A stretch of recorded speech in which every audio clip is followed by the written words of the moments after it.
ഇന്ന് ബിഗ് ബോസിനകത്ത് നമ്മുടെ എപ്പിസോഡിനകത്ത് നമ്മുടെ അപ്പാനി ശരത്തിന്റെയും ബിൻസിയുടെയും വിഷയമുണ്ടല്ലോ അത് അനുമോളുടെ മേലേക്ക് മാത്രമായിട്ട് ചാരുന്നുണ്ട്. അന്നത്തെ ആ സംഭവത്തില് അനുമോള് മാത്രമല്ല, എത്ര പേരാണെന്നറിയാമോ ഇതുമായി ബന്ധപ്പെട്ട് അന്ന് ചർച്ച നടത്തിയിരുന്നത്? പുറത്ത് സോഷ്യൽ മീഡിയയിൽ പോലും ഒരുപാട് പോസ്റ്റുകൾ ഉണ്ടായിരുന്നു ഈ വിഷയത്തുമായി സംബന്ധിച്ച്. അതുപോലെ തന്നെ ആ വീട്ടിലെ ഷാനവാസ് കൂടുതൽ സമയം യൂസ് ചെയ്തിട്ടുണ്ട്.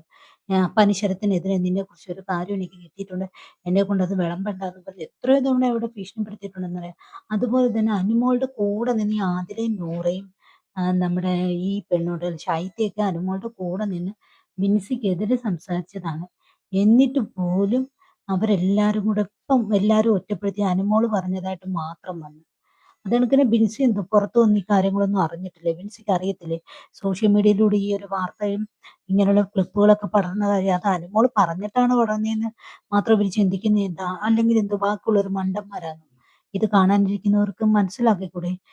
ഇങ്ങനൊരു സാഹചര്യം ഉണ്ടെങ്കിൽ അനുമോള് പറഞ്ഞിട്ടല്ല പുറത്തുള്ളവർ ഇത് കണ്ടിട്ട് പലരും പല രീതിയിലുള്ള അഭിപ്രായം പറയുന്നത്. ആർക്കും എന്ത് വേണമെങ്കിലും പറയാം. കാരണം ഇത് പല ജനമാണ്. ഒരേ രീതിയിൽ ചിന്തിക്കുന്നവരല്ല.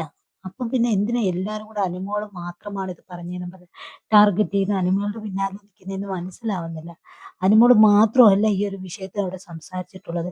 എല്ലാവരും അനുമോളുടെ കൂടെ നിന്ന് ഈ വിഷയത്തെക്കുറിച്ച് ബിൻസിക്കെതിരെ സംസാരിച്ചിട്ട് അവസാനം അത് അനുമോളുടെ തലയിലോട്ട് എടുത്തു വെച്ചിട്ട് എല്ലാവരും അങ്ങ് ഒഴിഞ്ഞു. അതാ ഇപ്പം ഇന്നത്തെ ആ എപ്പിസോഡ് കണ്ടപ്പോഴാണ് സത്യത്തിൽ അത് അന്നത്തെ ആ സംഭവങ്ങൾ ഓർമ്മ വരുന്നുണ്ട്. അന്ന് ഇവരൊക്കെ കൂടിയിരുന്ന് പറഞ്ഞ കാര്യങ്ങള്.